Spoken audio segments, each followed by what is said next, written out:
નગર Kevadiya tent city 1ના seminar hall ખાતે G20નો 3 ટ્રેડ ઇન્ફ્રાસ્ટ્રક્ચર એક સેમિનાર યોજાયો અને આ G20ની બેઠકમાં પ્રથમ દિવસે સેમિનારને દીપ પ્રાગટ્ય કરી ખુલ્લો મૂકવામાં આવ્યો છે।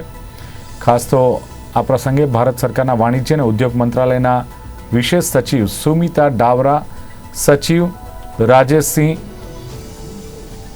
અને સચિવ સુનીત બરથવાલે વિશેષ ઉપસ્થિત રહ્યા અને ચાવીરૂપ પ્રવચન પણ કર્યું અને તજજ્ઞ વક્તાઓને CII ગુજરાત સ્ટેટ કાઉન્સિલ અને managing director Hitachi high rail પાવરના ચેરમેન દર્શન શાહ દ્વારા મોમેન્ટો આપી સત્કાર કરી આભાર દર્શન કરવામાં આવ્યું અને જ્યાં વિવિધ દેશના જે ડેલિગેટ્સ છે આ ડેલિગેટ્સે ઉત્સાહભેર ભાગ લીધો છે અને ગુજરાતની મહેમાનગતિ પણ તેઓ માણી રહ્યા છે।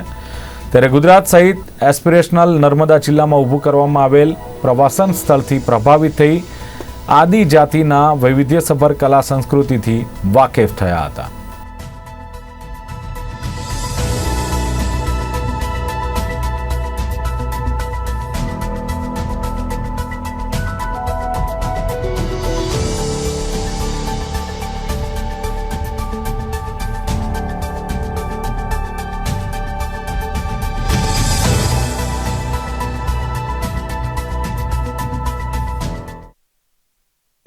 ફોકસ છે ટ્રેડ એન્ડ ઇન્ફ્રાસ્ટ્રક્ચર।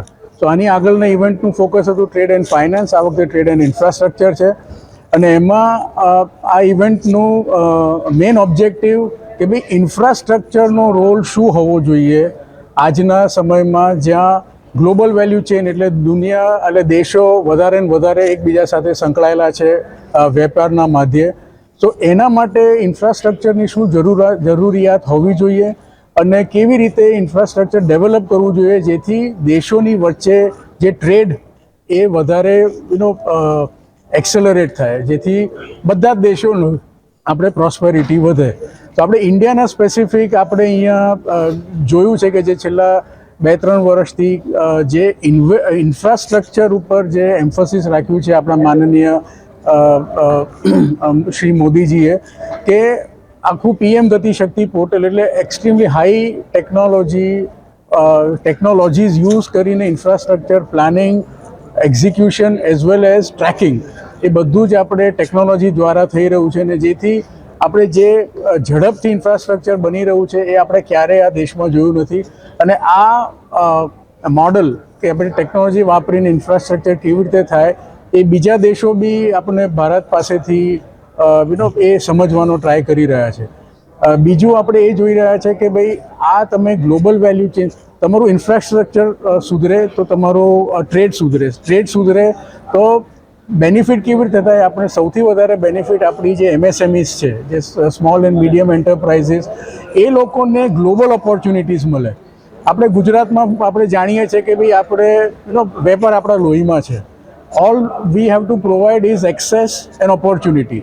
એટલે એ જે ઇન્ફ્રાસ્ટ્રક્ચર બિલ્ડિંગ અને આ ગ્લોબલ વેલ્યુ ચેનના ઇન્ટિગ્રેશનથી એ બંને વસ્તુ આપણે આપણા MSMEsને આપણે આપી રહ્યા છે જેથી આગલા વર્ષોમાં ગુજરાતનું ઇકોનોમી ગ્રોથ વધારે થાય અને આપણે એની સાથે સાથે આપણા MSMEsનું ગ્રોથ વધારે થાય એ ખૂબ જ અગત્યનું છે।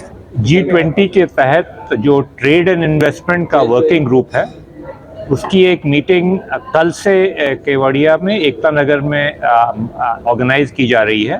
उसके एक दिन पहले एक लॉजिस्टिक्स का एक बहुत बड़ा सेमिनार यहाँ पे ऑर्गेनाइज किया जा रहा है विभिन्न G20 राष्ट्रों के प्रतिनिधिगण के साथ। उसके साथ साथ हम एक प्राइम मिनिस्टर गति शक्ति नेशनल मास्टर प्लान का भी एक एग्जीबिशन हमने ऑर्गेनाइज करा है जिसमें हम भारत की उभरती डिजिटल पब्लिक इंफ्रास्ट्रक्चर का शोकेस हम करने जा रहे हैं G20 कंट्रीज को। इस लॉजिस्टिक्स सेमिनार में हम दिखाएंगे कि किस तरह से डिजिटल इनिशिएटिव्स के द्वारा भारत सरकार की जो इनिशिएटिव्स हैं उसके आधार पर भारत का लॉजिस्टिक्स एफिशिएंसी और मल्टी मॉडल कनेक्टिविटी में इम्प्रूवमेंट करने में हमें कितनी सहायता मिली है।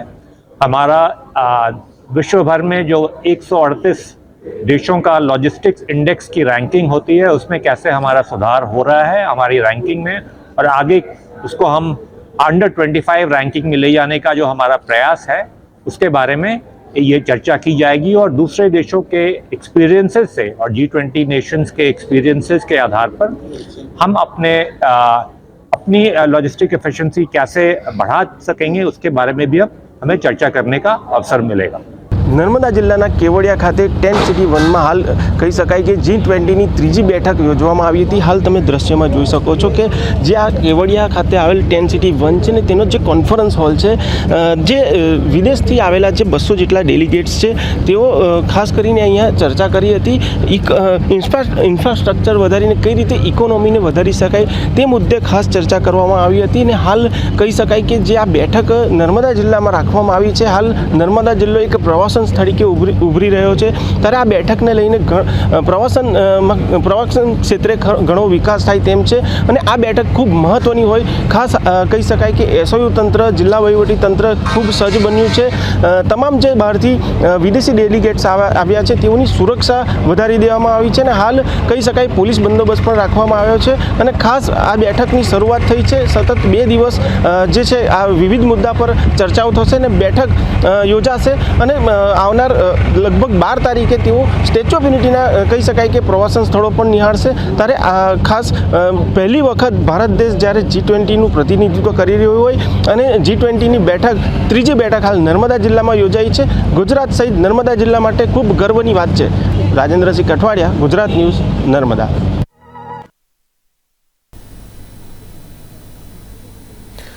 રેરા એક્ટ મુજબ ગુજરાત રેરા ઓથોરિટીના ચેરમેન તેમજ મેમ્બરની નિયુક્તિ કરવા માટે ક્રેડાઈ ગાયડના પ્રમુખ તેજસ